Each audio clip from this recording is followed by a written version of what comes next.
एक बार की बात है, दरबार में राजा कृष्णदेव राय और मंत्रीगण बैठे हुए थे। तभी एक बूढ़े राज दरबारी देवप्रिया ने राजा से कहा कि अब वह बहुत बूढ़े हो चुका है और वह अब अपने गांव जाकर अपना आखिरी समय अपने परिवार के साथ बिताना चाहता है। राजा ने उस बूढ़े दरबारी को मना करते हुए कहा कि आप रुक जाइए, हमें आपकी सलाह की बहुत आवश्यकता है। परंतु वह दरबारी अत्यंत कमज़ोर और बूढ़ा हो चुका था, इसलिए राजा कृष्णदेव राय उसे मना न कर सके और दरबार के कार्यों से मुक्त कर दिया और उसे सम्मान के साथ भेज दिया। उस दरबारी के जाने के बाद राजा को बहुत दुख हुआ, क्योंकि राजा उनका बहुत आदर करते थे और वह उनके मुख्य सलाहकारों में से एक थे।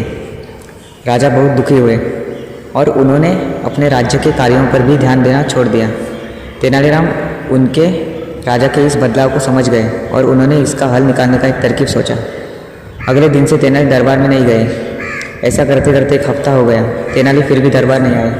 जब राजा ने अपने सैनिकों को तेनाली के घर भेजा तो वहाँ भी ताला लगा हुआ था। सैनिक जब दरबार लौटे तो उन्होंने राजा को बताया कि उनके घर में तो ताला लगा है और लगता है तेनालीराम हमारा राज्य छोड़कर चले गए। तभी दरबार में बैठे एक सलाहकार ने राजा से कहा, हे महाराज, आप मन को शांत करने के लिए क्यों ना राज्य का दौरा कराए। यह बात राजा को पसंद आई और राजा राज्य का सैर करने निकले।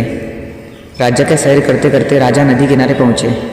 वहाँ तो नदी के सुंदर नीले रंग के पानी को देखकर मुग्ध हो गए। राजा ने देखा कि वहाँ एक साधु बैठा हुआ है।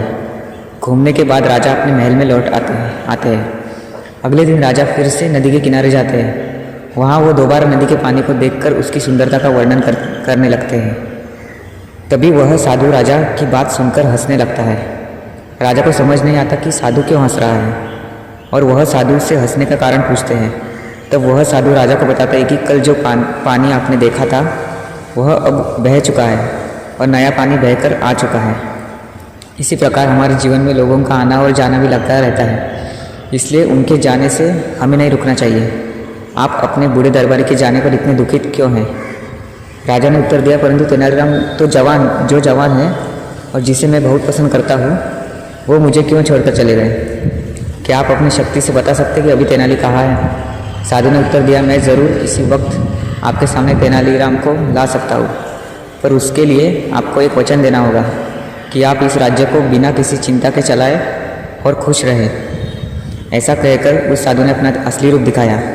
वह तेनालीराम ही था जिसने साधु का रूप धारण किया था।